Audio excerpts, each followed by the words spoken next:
Bonjour à tous et bienvenue dans cette nouvelle vidéo sur ma chaîne YouTube et on se retrouve aujourd'hui avec la vidéo sur l'épisode 9 de Vikings. Donc je vous ai fait une vidéo résumée en gros de tout ce que j'avais pensé des épisodes que j'avais manqué.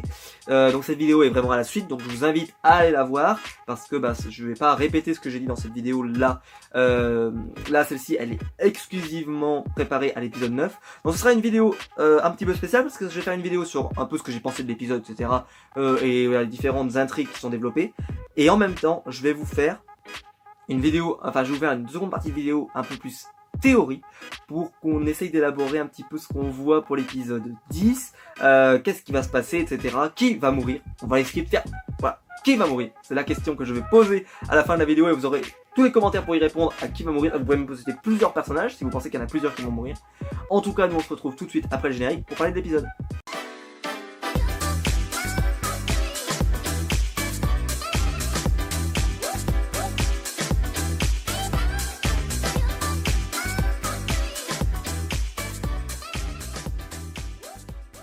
Donc, pour cet épisode 9, que j'ai bien aimé, j'ai trouvé que c'était un épisode intéressant.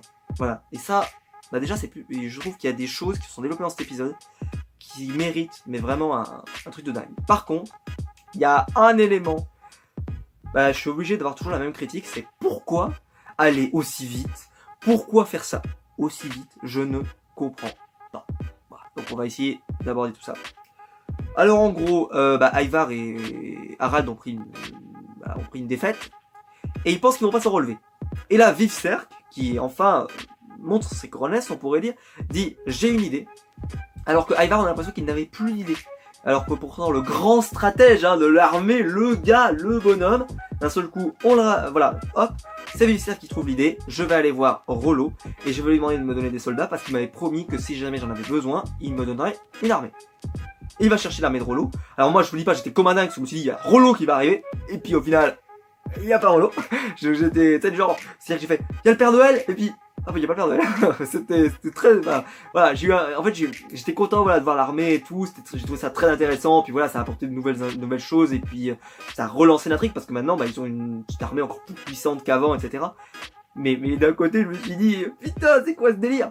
Pourquoi, qu'est-ce qu'il a de si urgent à faire là-bas?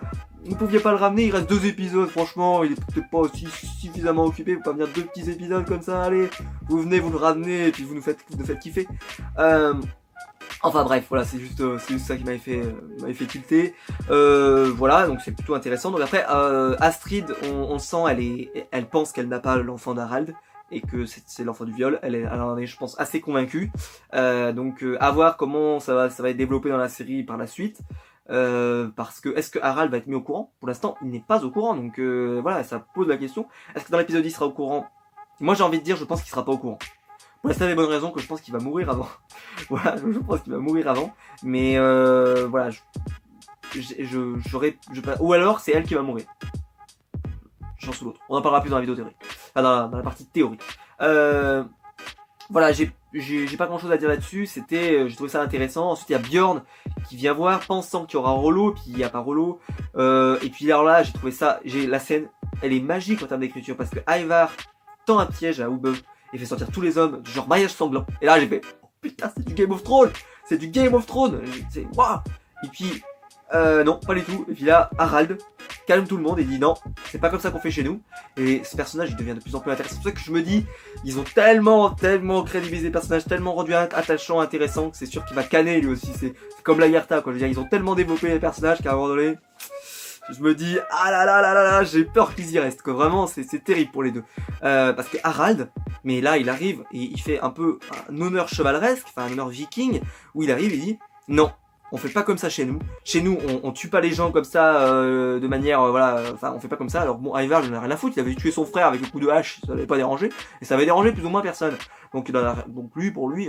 Et Harald, lui, non. Il a dit non. On va pas la jouer comme ça. Moi, j'ai toujours été réglo. Oui, je suis un pourri. J'ai envie de devenir roi de Norvège. J'ai de l'ambition, je vais pas m'excuser d'avoir de l'ambition, c'est comme ça. Hein, je considère que Lagertha est pas la reine qu'il faut pour, voilà. Et moi, je suis le roi. Je me considère comme le meilleur des rois et je dois posséder toute la Norvège. Mais je suis pas prêt à tendre des pièges, à être comme ça, un peu. Non, je suis pas prêt à faire ça. Voilà, j'ai j'ai pas, voilà, je suis encore digne et j'ai trouvé que c'était passionnant et j'adore le roi Harald de plus en plus. Et vraiment, c'est un personnage génial. Et en plus, voilà, il y a ce regard, vraiment, cet échange de regard où la caméra se pose et vous avez Bjorn qui le regarde et qui lui fait comme ça du genre merci, mais même pas merci du genre merci de m'avoir sauvé la vie, mais merci juste d'être un adversaire digne de voilà digne plutôt que Ivar qui est un adversaire méchant, cruel et un peu indigne. Voilà, je trouvais ça vraiment passionnant. Et ça j'ai adoré, hein, vraiment, cet épisode, je l'ai beaucoup aimé. C'est juste qu'il y a un élément que j'ai pas du tout aimé. Voilà, c'est juste, j'ai beaucoup aimé l'épisode, sauf l'élément perturbateur. Et donc, franchement, il y a une très bonne chose qui a été développée dans cette scène-là. Ensuite, Lagertha, elle discute avec l'évêque Aemon. Et bon, voilà, il a envie de se la faire. On va pas passer par 4 chemins. Hein, voilà, on est entre nous. Voilà, il a envie de se scarifier derrière, mais il a quand même envie de faire des choses pas catholiques avec elle. On le sait, maintenant, ça y est, c'est sûr. Et il se met à son service. Donc, déjà, première bonne nouvelle, c'est que moi, j'étais un peu inquiet parce que, vu que je pense qu'il ne peut pas mourir, ce personnage, pour l'instant, le mettre avec Ivar donnait quasiment la victoire à Ivar. Là, maintenant qu'il est de l'autre côté, je me pose la question. Après, ce qui serait problématique, c'est que ça ferait 2 défaites pour Ivar. Donc je suis pas certain. Donc j'ai beaucoup de mal à me positionner là. Donc est-ce que l'évêque Aemon va mourir dans l'épisode final? Est-ce qu'il va essayer de tuer Ivar et ne pas y arriver, donc mourir en essayant, etc. C'est vraiment passionnant ce qui se passe là, les pièces qui sont mises en place, etc. Je les trouve géniales. D'ailleurs, il a prêté serment à Lagertha. Ce que je trouve très dommage, très bizarre, c'est qu'il a prêté serment à Lagertha, mais il n'y a plus de référence à Dieu. Il n'y a plus de référence quasiment dans tout l'épisode. Si vous regardez, il y en a très peu. C'est-à-dire qu'il y a des références. C'est Lagertha qui apporte les références, qui dit si je t'avais tué, tu serais allé au paradis. Nanana. Et là, il lui dit non, mais moi j'aime la vie, etc. Bref, il a pas, lui, en parlant, il a fait quasiment aucune référence à Dieu. Et pareil dans ce serment, il fait peu de références, enfin il fait pas de référence d'ailleurs du tout. Ce serait ça très dommage, genre il aurait pu dire face à mon Dieu, je prête serment de tuer des impies avec Lagertha, je sais pas, quelque chose comme ça. Il ne le fait pas. Voilà, est-ce que c'est le signe d'un petit retournement comme l'avait pu le faire à Ted Stan, etc. On en saura plus dans l'épisode peut-être 10, ou peut-être même dans la suite s'il survit à cet épisode 10. Voilà, donc à voir ce qui ça va être développé, mais je trouve que c'est plutôt très intéressant. Enfin, je trouve que cette relation entre Lagertha et l'évêque Aemon est très bien développée et marche tout de suite. Et puis je sais pas moi, ça a tout de suite marché avec moi. J'ai tout de suite une connexion entre les deux personnages qui a vraiment bien marché. Qui d'ailleurs rajoute à l'eau à mon moulin, qui dit qu'il a prêté serment à Lagertha jusqu'à la fin de ses jours, sauf que si Lagertha meurt, il n'y a plus de serment. Donc j'ai bien peur que Lagertha meure dans les prochaines semaines, soit la semaine prochaine, j'y crois beaucoup. Malheureusement, pourtant j'ai pas envie qu'elle meure, hein, mais là je vois pas trop le délire. Ensuite donc l'armée de Rollo, on entend que il a demandé que Bjorn ne meure pas. Donc comme je l'ai dit, Bjorn il a une immunité parlementaire puisque, si vous connaissez les vidéos précédentes, j'avais précisé que vu que son histoire en Méditerranée n'est pas finie, il ne peut pas mourir. Ce qui n'est pas le cas par exemple du frère du roi Harald, qui lui peut mourir, mais lui peut pas mourir. Il a des sous-intrigues, il a une énorme intrigue qui n'est réservée qu'à lui. Il y a personne d'autre qui va aller en Méditerranée, il y a que Bjorn, donc il est déjà immunisé. Et là, justement, c'est le problème que j'avais cité dans l'épisode précédent et qui là est un problème, c'est qu'Ivar il dit on verra, on verra. Si jamais je le tue pas, on verra bien. Pas la peine de faire un faux suspense, vous ne pouvez tout simplement pas scénaristiquement le tuer. Voilà, donc c'est comme ça. Vous ne pouvez pas. Vous n'êtes pas dans Game of Thrones, dans Viking. Donc là, il y a une énorme intrigue qui est développée, qui n'est pas finie. Elle va se finir, et avec Bjorn. Donc c'est dommage de vous faire un faux suspense qui sera peut-être exposé dans l'épisode 10, qui malheureusement ne va rien donner. Vous allez voir, il va rien donner, ça va être un faux suspense. Vous avez quelqu'un qui va prendre son épée, qui va vouloir le trucider, et on saura que Bjorn va s'en sortir. Il sera sauvé par Aemon, il sera sauvé par Lagertha. Lagertha va se mettre entre les deux, je ne sais pas. Bref, voilà, il ne peut pas mourir. Bah, je le dis, il ne peut pas mourir. Et c'est pas que je ne veux pas qu'il meure, c'est juste qu'il ne peut pas. Il n'y a pas la capacité, car il a trop d'intrigues encore à résoudre. Voilà, et donc après, on pense que dans l'épisode 10, ça va castagner. Et ça, j'en parlerai plus dans la dernière partie de la vidéo. Voilà, et après, donc le deuxième arc important, Parce que je crois que j'ai tout cité pour les anglais, hein, je pense pas qu'il y ait... Ah si, pardon, j'ai oublié... Ah si, pardon. Ah oui, pardon, j'ai oublié. Voilà, on pourrait faire un petit bandeau ici, vous voyez.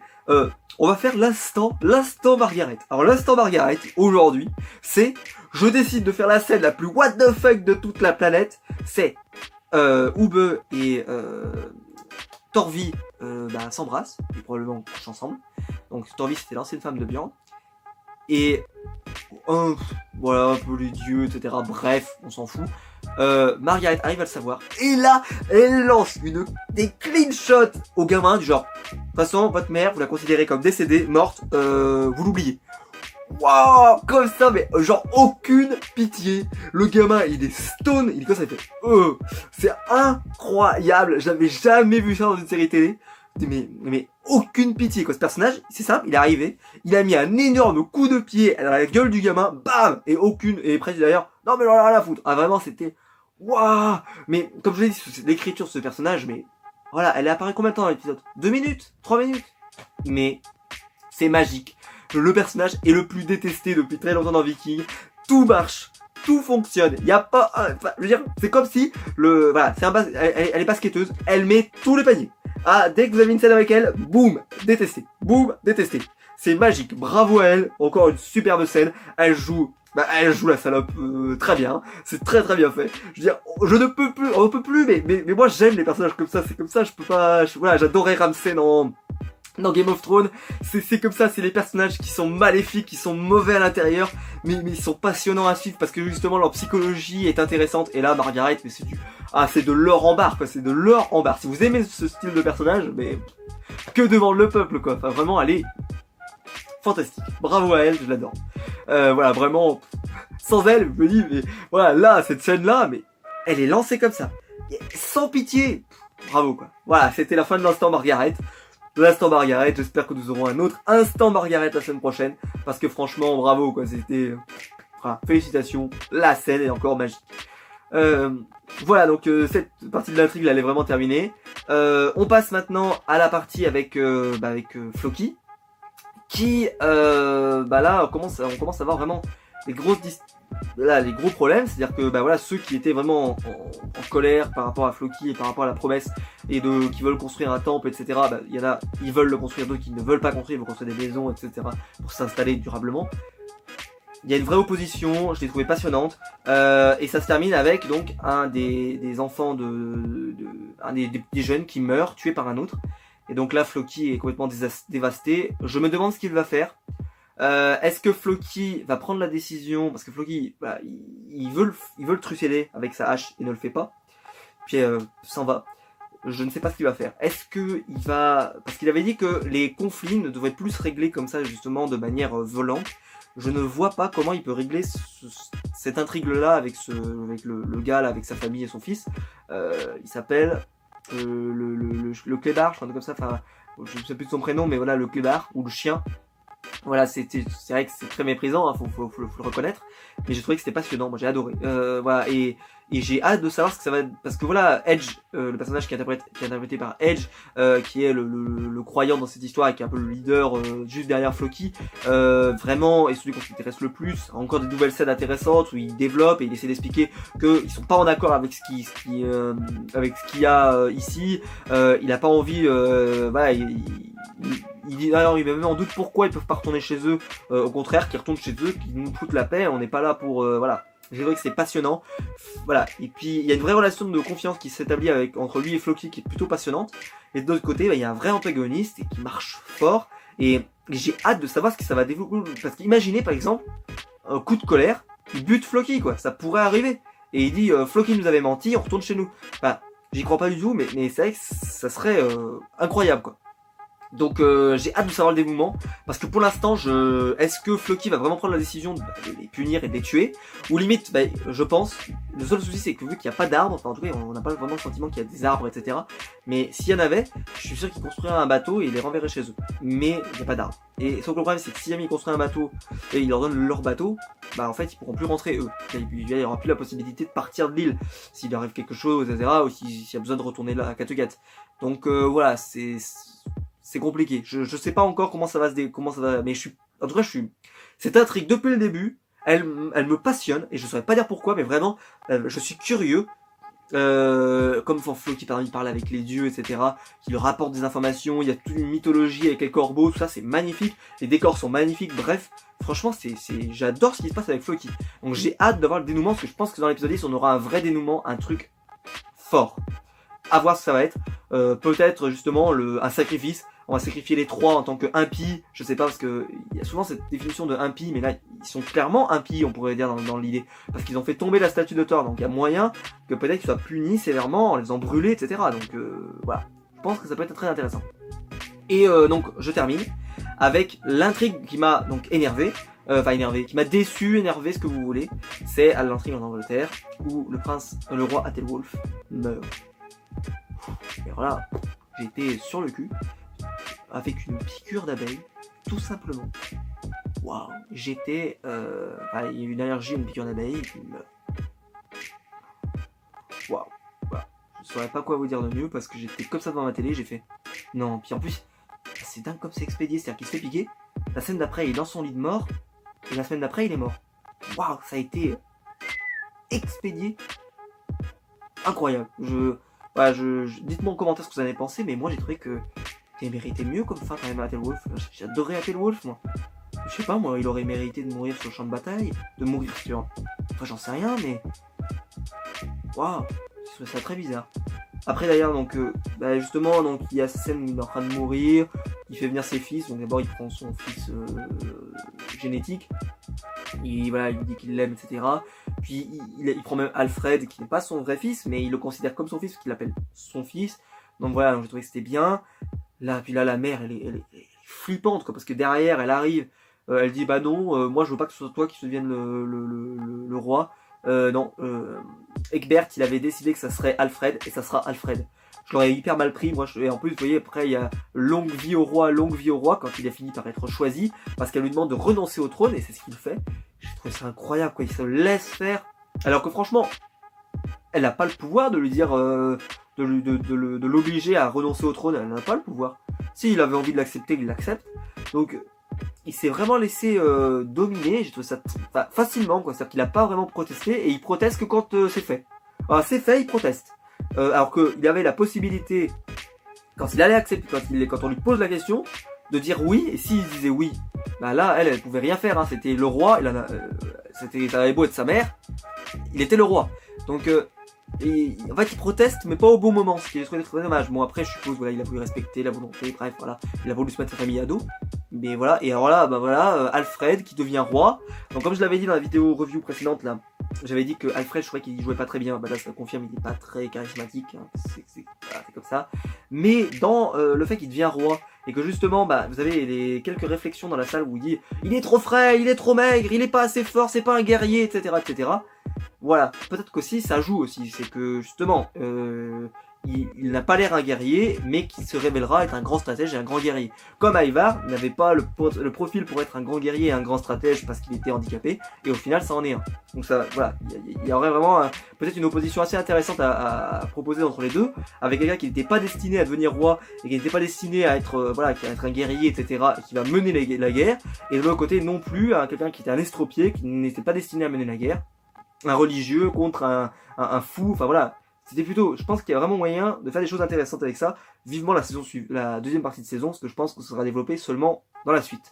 Et donc voilà, ça m'a fait de la peine. Alors pourtant ce personnage, j'en avais rien à foutre, mais ce fils là, ce fils aîné qui se fait balayer comme ça par sa propre mère, j'ai été assez déçu, Et donc Athelwulf est mort, on l'oublie, hop, terminé, on passe à autre chose. Voilà, qu'est-ce que ça va vite, je veux dire... dommage quoi, pourquoi vous allez toujours aussi vite, ce qui s'était passé dans le monastère avec le monastère d'Athelstan et tout, ça a duré à peine un épisode, on en a eu très très peu, peut-être que vous auriez pu faire durer pour que justement vous n'ayez pas à tuer Athelwulf aussi vite. En vrai, l'effet de surprise a été réussi, hein. Ça a marché avec moi. Mais j'ai trouvé ça vraiment dommage, et voilà, et c'est parce que ce personnage, je pense, ne méritait pas une fin pareille. Dites-le moi en commentaire si c'est votre avis, mais j'étais très surpris. Donc après, il devient roi, voilà, et j'ai trouvé ça plutôt passionnant. À voir ce que ça va donner. Donc maintenant, théorie, voilà, on va terminer avec les 5 petites dernières minutes de théorie. qu'est-ce que je vois dans l'épisode 10? On est bien sûr dans une grande bataille. Ivar est supérieur en nombre aujourd'hui, donc normalement il va gagner. Surtout, je ne vois pas Ivar essuyer 2 défaites de suite, puisqu'il aurait perdu la première et là il perdrait la deuxième. Je pense pas. Surtout qu'il essaie d'en faire un gros stratège qui ne perd jamais, donc là on pourrait dire que la première défaite, vu qu'il n'était pas vraiment là, c'est Harald. La deuxième, là il va gagner. Ceci dit, je pense que par contre, soit Vivserk, soit Harald va mourir. Si vous voulez mon avis, je pense que ce serait plus intéressant. J'ai peur que Harald meure.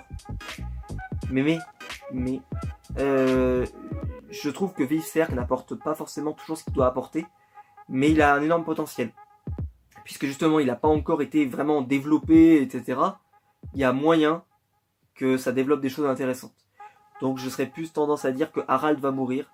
Et que justement, ça va permettre peut-être à que Ivar ne gagne pas à la fin. C'est-à-dire qu'il va gagner la bataille, mais qu'à la fin, Ubbe par exemple, je reste sur ma théorie que Ubbe va tuer Lagertha, va dire c'est moi le roi de Kattegat, c'est moi qui vais devenir roi. Toi tu vas devenir roi de Norvège, enfin le roi du royaume de Harald quoi en gros. Et tu pourras continuer tes conquêtes et moi je reste à Kattegat et tu pourras considérer que tu es vengé. Parce qu'on le sait, Ivar, en tout cas, on n'a pas l'impression qu'il est vraiment, il n'a pas vraiment l'ambition de devenir roi. Il a surtout envie d'aller faire la guerre. C'est ça son ambition. Donc, ça pourrait être une jolie fin qui permettrait de ne pas tuer Ubbe et de ne pas tuer Ivar et de réserver peut-être ce conflit pour la deuxième partie de la saison. À voir. Et surtout, ça permettrait par exemple aussi, on garde Bjorn en vie. Bjorn, lui, on dit tu n'es plus digne d'être, tu ne seras pas roi ici. Par contre, on va te laisser ta flotte, etc. Et tu pourras repartir faire des conquêtes, etc. en Méditerranée. Ça t'intéresse, mais en tout cas, tu perds ton droit sur le trône. Et Lagertha, bien sûr, meurt. Voilà, je vois pas comment elle peut s'en sortir. Je pense que le prince, l'évêque Aemund va survivre, je pense, parce que je pense pas qu'on en ait vu assez pour qu'il meure maintenant. Et puis voilà, après, voilà, donc je pense que ça pourrait être pas mal comme fin, c'est-à-dire une fin où Ivar gagne, mais ne prend pas le trône quand même parce que Ubbe va tuer Lagertha et que voilà, il va satisfaire son frère. Ça pourrait être intéressant à voir.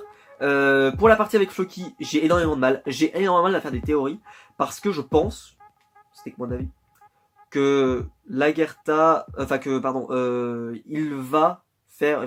va les traiter comme des impies et il va les tuer. À voir,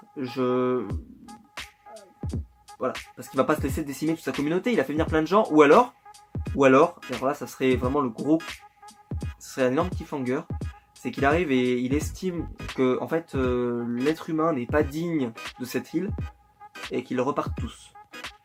Sauf lui, ou avec lui. Genre, il arrive et en fait, il prend conscience que l'être humain n'est pas digne d'être sur cette île, et tout le monde repart. Je trouverais ça complètement dingue. Enfin, je trouverais ça vraiment, waouh, d'un seul coup, ça serait assez abrupt, ça arriverait d'un coup. Mais ça me surprendrait pas, pour être honnête. Je trouverais ça plutôt cool. Et puis voilà. Et pour la partie donc avec le roi d'Angleterre, je pense que là on a eu le plus gros. Je vois pas trop ce qu'on va développer dans l'épisode prochain. On a eu le sacre. Peut-être qu'on aura les premières décisions, parce qu'il avait commencé à parler qu'il fallait fabriquer des bateaux. Peut-être qu'on aura ses premiers prémices de, voilà, on va fabriquer des bateaux pour les affronter, etc.